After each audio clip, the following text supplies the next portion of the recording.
Hello anime and manga fans, I'm Kyle Glockner, and welcome to another episode of Animanga. Time travel sure is an interesting concept for a show, and it makes for an interesting plot device if used correctly. It's one of those tropes that gets used so much that it kind of becomes mundane when it's done over and over and over again. But every now and then you come across a sci-fi show that revolves around time travel that just really piques your interest, and that's just the type of anime I'm talking about today. So without further ado, let's talk about Steins Gate.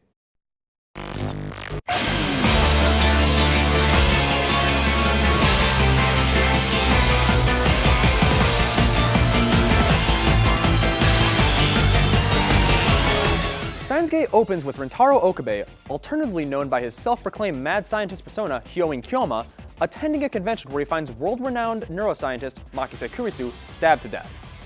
After sending a text message to his friend, he accidentally leaps to a timeline where Kurisu's death was prevented. After meeting her again, at a different event, they begin experimenting in order to create an actual time machine.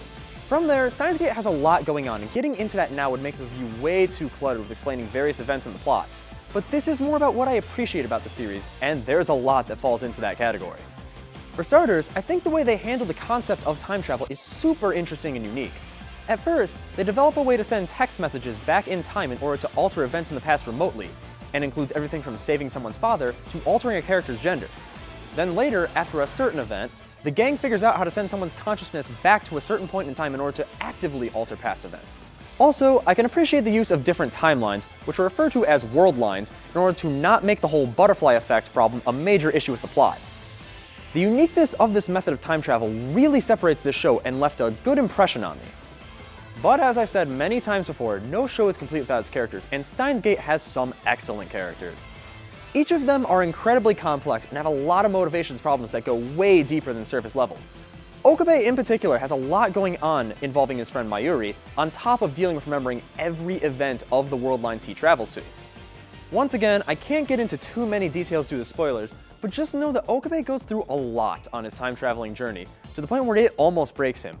But he's able to power through and do what he needs to do in the past, making him easily one of my favorite protagonists of all time. But moving on to the other characters, while they aren't always in the spotlight, they each carry their own weight as secondary characters. In some shows, the secondary cast can get overshadowed, making them easily forgettable, but in Steins Gate, the secondary cast at times rivaled the main cast in my opinion. A lot of them use the time-traveling abilities created by Okabe and Kurisu, but due to certain events are willing to have those changes revoked, despite some changes having severe consequences to their personal lives. Some of these episodes got really deep and sad and made me tear up a bit, and in my opinion, that's exactly what a show needs to do.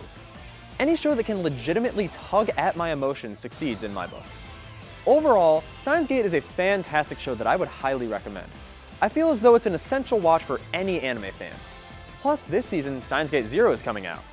It takes place in a timeline where certain events towards the end of the anime didn't happen, leading to this alternate world line. I can't go into details because it would spoil the entire show, but let me tell you that it is even more emotional than the original. So, if you do like Steins Gate, check out Steins Gate Zero. Steins Gate was directed by Hiroshi Hamasaki and Takiya Sato and animated by Studio White Fox, while the original light novel game was developed by 5PB and Nitra Plus. With any light novel adaptation, I'm always impressed how the studio translates 20+ hours of dialogue-based gameplay into a 4 to 9 hour animated series, and Steins Gate is no exception. But anyway, that's all the time I have for today, so let me know what you think by tweeting me at ZTV Goofing Off using the hashtag Animanga. Until then, I'm Kyle Glockner, and this has been Animanga.